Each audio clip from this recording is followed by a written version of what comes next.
The massive Imperial ship emerged from hyperspace at the edge of Earth's solar system. Its sleek, metallic hull gleamed in the distant sunlight as it moved past Neptune's orbit. Inside the command center, Captain Smith of Earth's Hidden Space Command watched the alien vessel's approach on the main screen, his face showing no surprise. "They finally found us," he said, turning to Admiral Walker. "Just as we predicted." The Admiral nodded, his gray hair and weathered face reflecting decades of preparation for this moment. "Inform all bases. Maintain our primitive technology facade. Let's see what they want." The Imperial ship continued its journey inward, unaware that hundreds of hidden sensors tracked its every move. As it passed Jupiter, 3 smaller vessels broke away from the main ship, heading directly toward Earth. On Earth's surface, life continued as normal. People went about their daily routines, watching regular TV shows and using what appeared to be simple smartphones. But beneath this ordinary scene, the planet's true technological capabilities remained hidden in underground bases and secret facilities. The alien vessels entered Earth's atmosphere over the Pacific Ocean. Their arrival triggered worldwide news coverage, showing what seemed to be primitive human satellites tracking their descent. Military jets scrambled to intercept them, appearing outdated and simple compared to the sleek alien ships. The lead Imperial vessel landed in front of the United Nations building in New York. Its hull opened, revealing tall humanoid figures in ornate armor. The Empire's ambassador stepped forward, his translator device activated. "People of Earth," his voice boomed across the gathered crowd. "I bring greetings from the Galactic Empire. We have watched your civilization's development and deemed you worthy of joining our grand alliance. Accept our offer, and we shall uplift your species with our advanced technology." The UN Secretary-General stepped forward, appearing appropriately awed. "We are honored by your presence," she said, following the carefully rehearsed plan. "However, such a decision requires discussion among our world leaders." The ambassador's expression shifted to one of amusement. "Of course. Though I must inform you that rejection is inadvisable. The Empire's protection is not optional." In his underground command center, Admiral Walker watched the exchange and gave a slight nod. It was time. Suddenly, the Earth's apparent primitive defense systems transformed. Hidden panels in buildings slid open, revealing advanced weapon systems. The simple satellites above morphed, dropping their basic covers to show sleek combat platforms. The ambassador's eyes widened as his ship's sensors detected the change. "Impossible. Your technology level was a lie," the Secretary-General stated firmly. "Humanity united long ago, preparing for this day. We have no interest in joining your empire." The Admiral's voice came through all channels, both Earth's and the Imperial ships. "This is Admiral James Walker of Earth's Space Defense Force. Your vessels are now surrounded by our defense grid. We suggest you leave peacefully." The ambassador's face twisted with anger. "You dare threaten Imperial forces. We offer you advancement, and you respond with deception and hostility." "No threats," Admiral Walker replied calmly. "Just a simple fact. Earth will not be joining your empire. We are not primitive beings you can simply absorb into your territory." The Imperial ships attempted to power up their weapons, but found them mysteriously offline. Earth's true defensive capabilities had already neutralized their systems.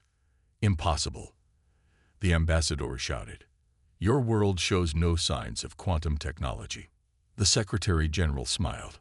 "That was the point. Now, please leave. Consider Earth's solar system a restricted zone for your empire."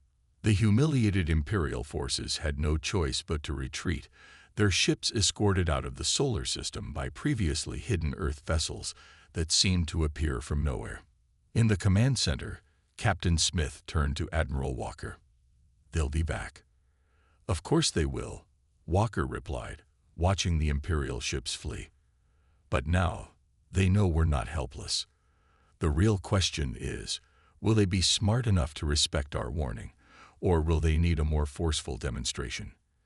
As the sun set over New York, Earth's hidden defenses returned to their concealed state. The planet appeared normal again, but everyone knew things had changed. Humanity had revealed a fraction of its true power, and the galaxy would never be the same. 50 years earlier, in the vast white expanse of Antarctica, Dr. Miller stood at the edge of a massive excavation site. The winter wind howled around her as she stared down at what would change human history forever. A crashed alien ship, preserved in ice for thousands of years. Dr. Miller called out Jack, her young assistant, running through the snow. The scanning team found something incredible. You need to see this. Inside the excavation dome, teams of scientists worked carefully around the ancient vessel.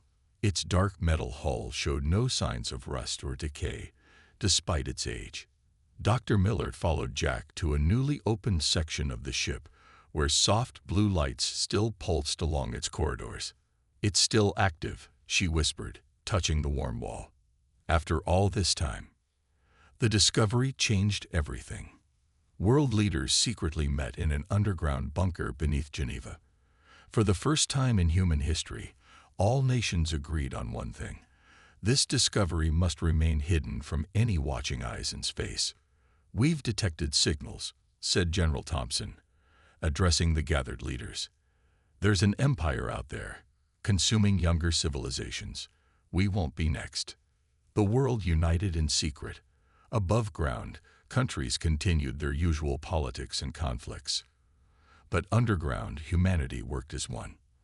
The alien ship's technology proved to be a treasure trove of knowledge. 20 years after the discovery, the first human quantum drive roared to life in a hidden facility beneath the Mariana Trench. Dr. Miller, now older but still leading the research, watched as the test vehicle disappeared and reappeared across the test chamber. "It works better than the original," she said, smiling at her team. "We've improved their design."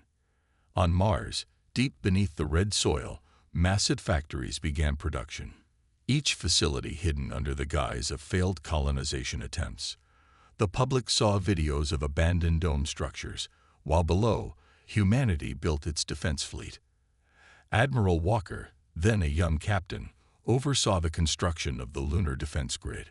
"Hide everything in plain sight," he ordered. "Make our satellites look primitive. Let any watching eyes see exactly what they expect to see." The alien ship had also contained star maps and information about the Galactic Empire. Humanity learned about their future visitors long before first contact. Every piece of technology was studied, improved, and hidden away. Dr. Miller's team made breakthrough after breakthrough. They didn't just copy the alien technology. They made it better. Earth's scientists discovered ways to improve quantum shields, develop better stealth systems, and create weapons that could pierce any known defense. Their technology is standardized, Dr. Miller explained to the World Council. They haven't truly innovated in centuries. They just copy and distribute the same designs across their empire. But we're different. We never stop asking questions, never stop improving. Hidden bases appeared throughout the solar system. Jupiter's moons housed research stations. Saturn's rings concealed automated defense platforms. Every asteroid belt became a potential hiding spot for Earth's growing fleet. 10 years before the Empire's arrival, humanity was ready. The public still used what appeared to be simple computers and drove basic cars, but in secret facilities, quantum computers processed data faster than entire imperial systems. The hardest part, Admiral Walker told his crews, is pretending to be surprised when they arrive. Remember your training. Act impressed by their ships. Show appropriate awe at their technology.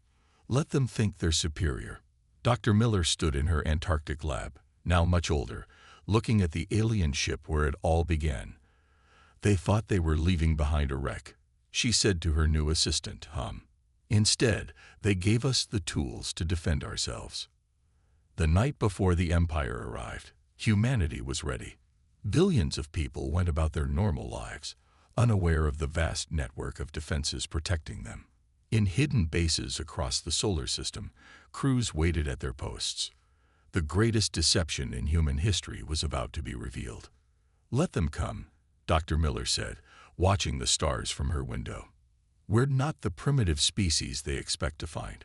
We're humanity, and we don't submit to empires. 3 massive Imperial warships dropped out of hyperspace near Mars, their dark shapes blocking out the stars.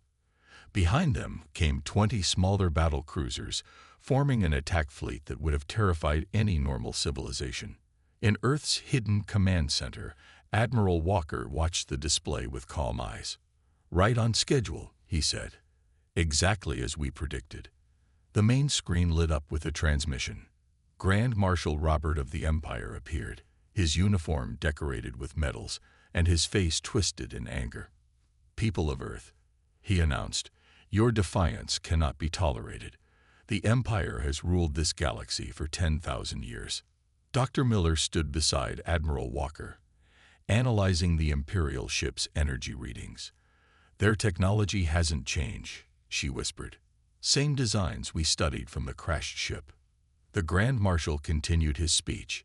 "You have 30 Earth days to surrender and join the Empire. If you refuse," he paused for effect, "we will demonstrate the true power of Imperial might." Admiral Walker stepped forward. "Grand Marshal," he replied politely, "we've already given our answer. Earth will not join your empire." "You fool," Robert shouted. "Look at my fleet. We could reduce your cities to ash." "Could you?" Walker's voice remained calm. "You didn't scan the outer system very carefully on your way in, did you?" Dr. Miller pressed a button on her console. Across the solar system, hidden stations powered up. The Sol system defense grid, humanity's masterpiece, revealed itself. Thousands of defensive platforms emerged from their hiding spots in the asteroid belt. Massive gun platforms appeared from beneath the surfaces of Mars' moons. Jupiter's storms parted to reveal naval yards containing hundreds of Earth's own warships. On the screen, Grand Marshal Robert's face paled. "Impossible. Our scans showed nothing." "Of course they didn't," Dr. Miller spoke up. "We've had 50 years to prepare. Did you think we would be as primitive as we appeared?" Earth's ships moved into formation. Unlike the blocky Imperial designs, they were sleek and advanced, incorporating half a century of human innovation. Their quantum shields sparkled with energy that the Imperial sensors couldn't even detect. "This is your only warning," Admiral Walker declared. "Leave Earth's solar system, or face the consequences." The Grand Marshal's face turned red with rage. "You dare threaten me? I am the supreme military commander of the largest empire in known space." "And we," Walker replied, "are humanity. We've studied your technology, improved it, and moved beyond it. Your empire's greatest weapons are already outdated by our standards." As if to prove his point, several Earth ships suddenly appeared behind the Imperial fleet, having passed straight through their detection systems. The Empire's mighty warships now found themselves surrounded. 30 days, Walker asked with a slight smile. "No, Marshal. You have 30 minutes to retreat. After that, we will consider your fleet a hostile force in our territory." The Marshal sputtered in disbelief. "You cannot dictate terms to the Empire." "We already have." Dr. Miller stepped forward. "By the way, we've noticed your ship's quantum core design has a serious flaw. Would you like us to explain how to fix it? We solved that problem 40 years ago." In that moment, the mighty Empire faced a choice: retreat and lose face, or attack and lose their fleet. They had expected to find a primitive world ready for conquest. Instead, they found a civilization that had quietly surpassed them. Grand Marshal Robert's face showed a mix of fury and fear. "This isn't over," he growled. "The Empire will not forget this insult." "No," Admiral Walker agreed. "It won't be over. But it will be different. The galaxy is changing, Marshal. The age of empires is ending." As the Imperial fleet retreated, Dr. Miller turned to Walker. "They'll be back with everything they have." "Good," Walker nodded. "Then they can see everything we have. It's time the galaxy learned that humanity won't bow to anyone's empire." The Sol defense grid returned to its hiding spots, Earth's ships vanished back into their secret bases, and the solar system once again looked peaceful and primitive. But everyone knew the real war was about to begin. The Empire's main fleet arrived exactly 1 week later. 500 warships filled the space near Jupiter's orbit, their weapons charged and ready. This was no diplomatic mission. It was an invasion force meant to crush Earth's defiance. Admiral Walker stood on the bridge of Earth's flagship, the Defender, hidden behind Jupiter's largest moon. "All ships maintain stealth protocols," he ordered. "Let them make the first move." Dr. Miller's voice came through the command channel. "Admiral, I'm detecting a new energy signature from their fleet. They've developed some modifications to their weapons, trying to solve the problems we showed them." Walker nodded. "Good. Let's see what they've learned." Grand Marshal Roberts' voice boomed across all channels. "People of Earth, you have brought this upon yourselves. Imperial power cannot be challenged."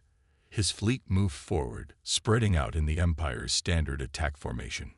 "They're still using the same old tactics," Captain Smith noted from his position at tactical control. "Exactly like the records showed." Walker smiled. "Because it's always worked for them before." Launch defense platforms. Across the Jupiter system, hundreds of small objects activated. Each one looked like a simple piece of space debris, but as they powered up, they revealed themselves as automated defense platforms. The Empire sensors finally detected them, but too late. "What trickery is this?" Marshal Robert demanded as his sensors lit up with warnings. "The same trick you've fallen for twice now," Walker replied calmly. "Never assume you see everything." The battle began with a massive Imperial barrage. Energy weapons and plasma torpedoes streaked across space toward Earth's defensive line, but they found no targets. Every shot passed through holograms. "First wave, engage," Walker commanded. Earth's ships decloaked behind the Imperial fleet. Their weapons were different from the Empire's brute force approach. Precise quantum beams sliced through Imperial shields as if they weren't there. 20 enemy ships fell in the first minute. "Impossible," Robert shouted. "Our shields are the strongest in the galaxy." Dr. Miller's voice carried a hint of pride. "We're the strongest. 50 years ago. Shield technology has moved on. You just didn't know it." The Empire's fleet tried to regroup, but Earth's ships moved in ways their targeting systems couldn't predict. Each human vessel operated independently, its crew trained to think for themselves rather than follow rigid Imperial doctrine. "Their formation is breaking," Smith reported. "They're trying to retreat to regroup." Walker shook his head. "Not this time. Show them why we let them get this far into our system. Activate the gravity net." Hidden generators throughout Jupiter's moons activated. The Empire's ships suddenly found themselves trapped in a web of artificial gravity fields, unable to enter hyperspace. "You dare!" Robert's voice shook with rage. "You trap Imperial ships like common pirates." "No," Walker replied. "We trap you like the invaders you are. You came to our home with weapons ready. Did you think we wouldn't defend it?" Earth's second wave of ships emerged from hiding spots in Jupiter's storms. The Empire's mighty fleet found itself caught between two forces, their escape cut off, their tactical doctrine useless against an enemy that didn't fight by their rules. "Last chance, Marshal," Walker offered. "Surrender your fleet. We'll ensure your crews are treated well and return to Imperial space." The response came in another barrage of Imperial weapons fire. But this time, the shots were desperate, uncoordinated. The mighty Empire's fleet was falling apart. "They've lost formation completely," Smith reported. "Their ships are trying to flee individually." Walker watched as the battle turned into a rout. Earth's ships methodically disabled the Imperial vessels, careful to avoid unnecessary destruction. This wasn't about destroying the Empire. It was about sending a message. In his command ship, Grand Marshal Robert watched his mighty fleet fall to an enemy he had dismissed as primitive just days ago. "Full retreat," he finally ordered. "All ships, fall back." But it was too late. The Battle of Jupiter ended with 300 Imperial ships disabled, their crews evacuated by Earth's rescue vessels. The remaining ships limped away, their weapons destroyed, their pride shattered. "Send them home," Walker ordered. "Let them tell the Empire what they found here.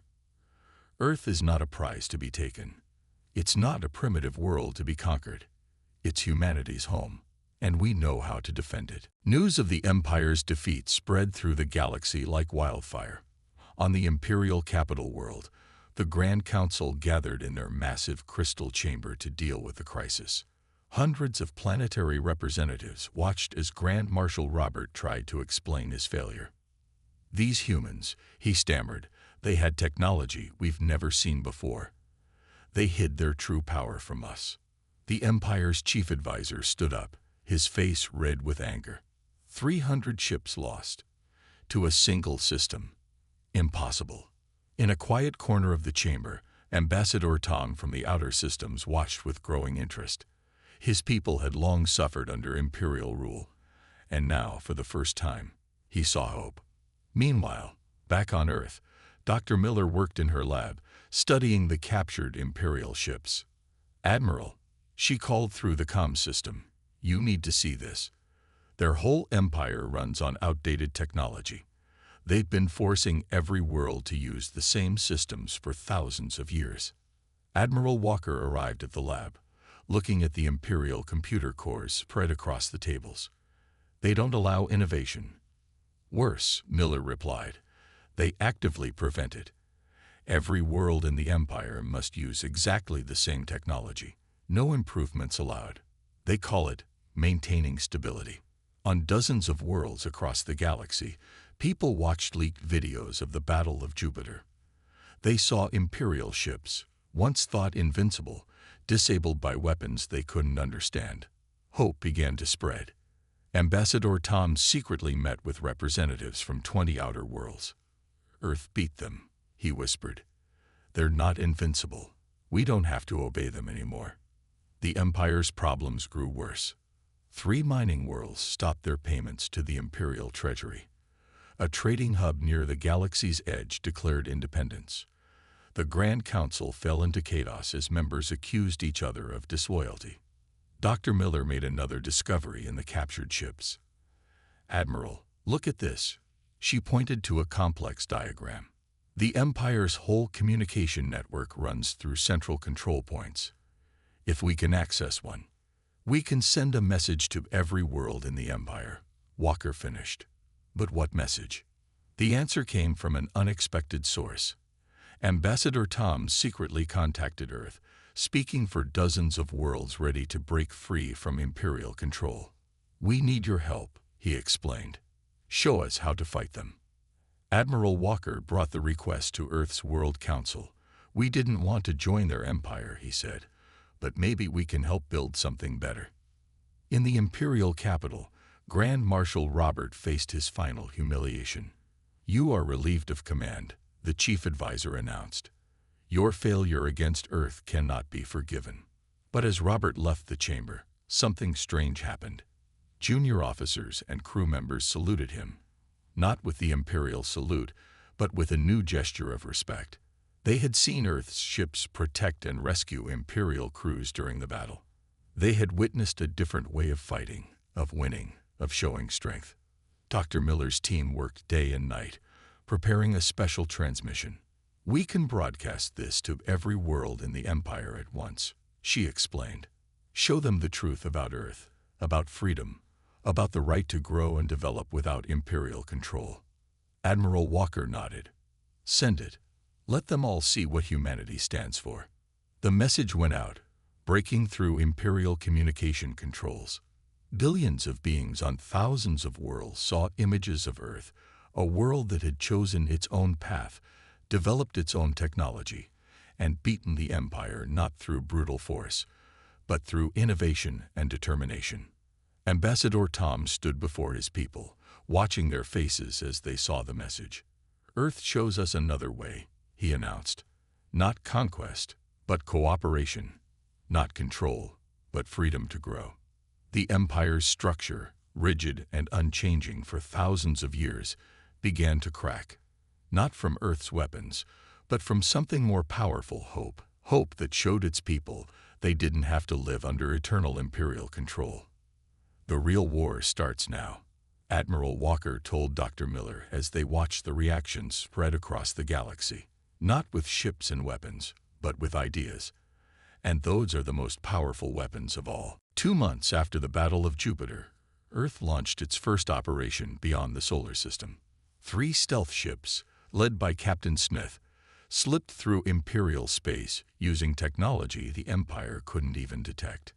"Primary target in sight," Smith reported quietly, looking at the massive Imperial command station orbiting a distant moon.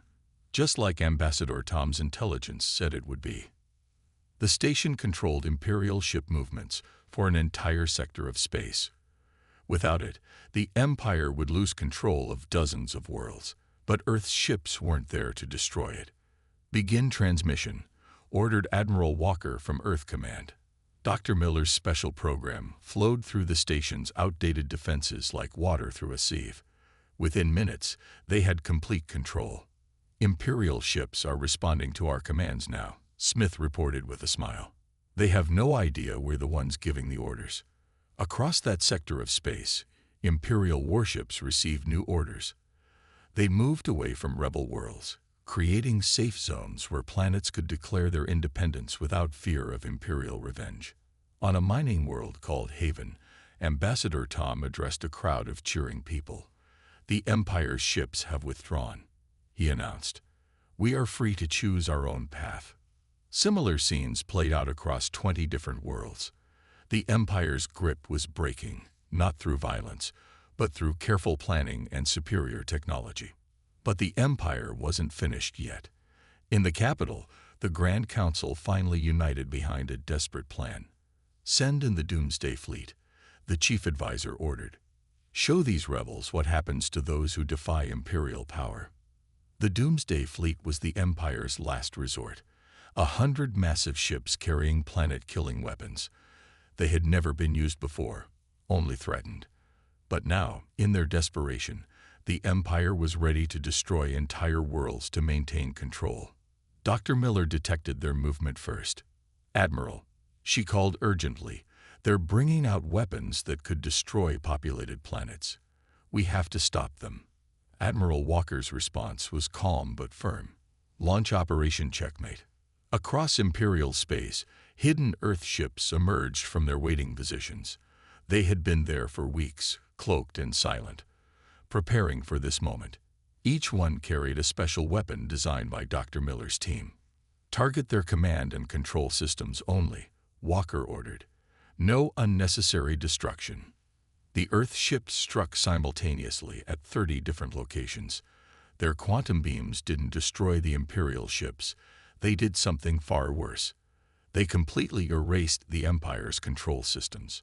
"Status report," Walker demanded. "All targets hit," Smith replied from his position. "Their Doomsday Fleet is dead in space. No power, no weapons, no control systems.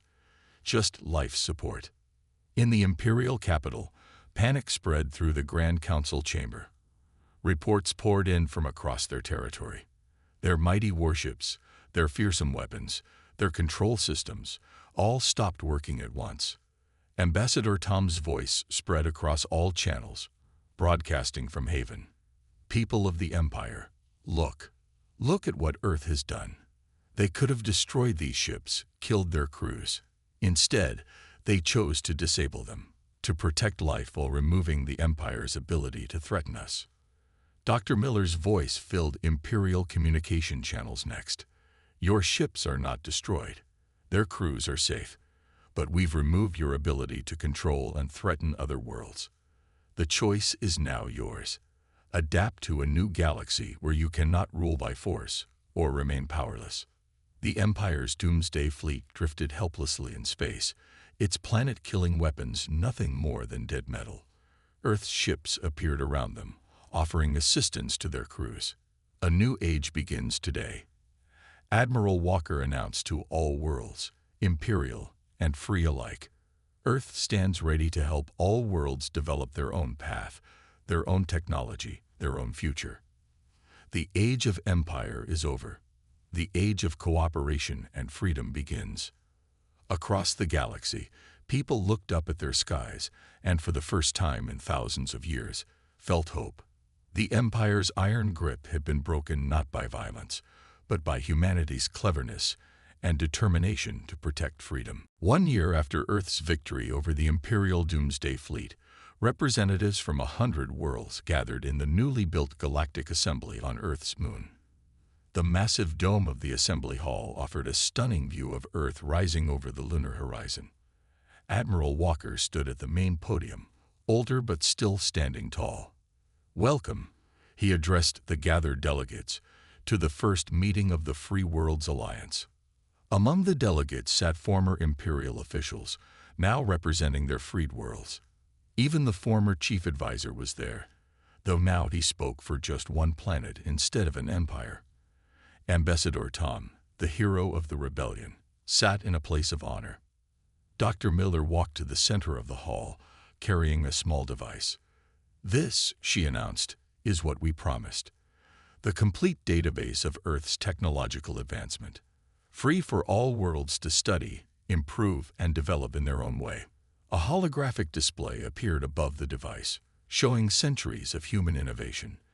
The delegates gasped as they saw the true extent of Earth's achievements, not just weapons and defenses, but medical advances, clean energy systems, and environmental restoration technology. "We hid these advances to protect ourselves from the Empire," Miller explained.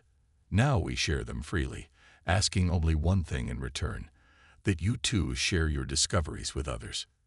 In the Imperial capital, now just one city on one world among many, the last Imperial loyalists watched their final dream of power fade. The mighty empire that had ruled for thousands of years was gone, replaced by something new.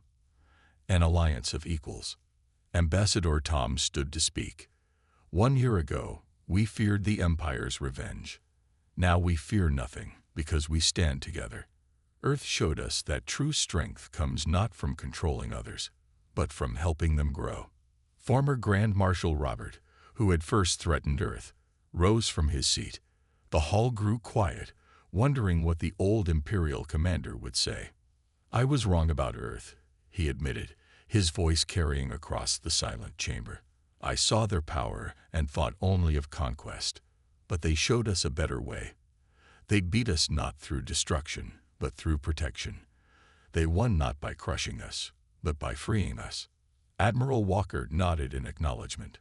Earth's victory had changed even its former enemies. The rigid imperial military structure had been replaced by independent defense forces, each world protecting itself while helping protect others. Dr. Miller activated another display, showing the new trade routes and cooperation networks forming between worlds. "Look," she said proudly, "new innovations are already emerging.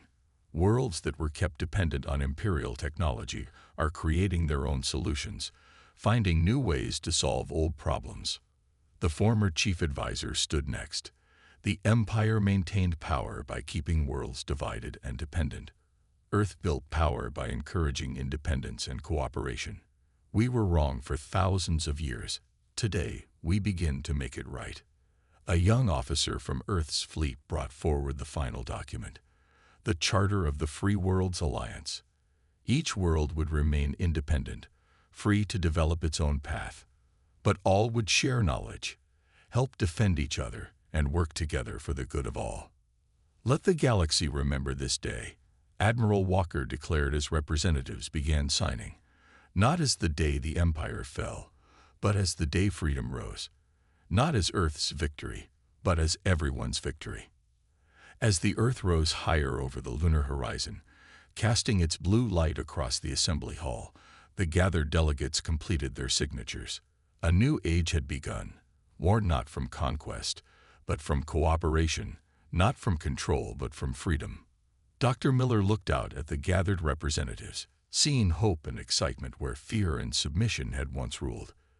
"This was humanity's gift to the galaxy," she said quietly to Walker. "Not our technology, but our spirit, the drive to grow, to improve, to be free." "And that," Walker replied with a smile, "is a power no empire can ever defeat." The assembly ended with a celebration, as representatives from 100 worlds looked up at the Earth and saw not a conqueror, but a liberator. Not a new empire, but a new friend. The age of empires was over. The age of freedom had begun.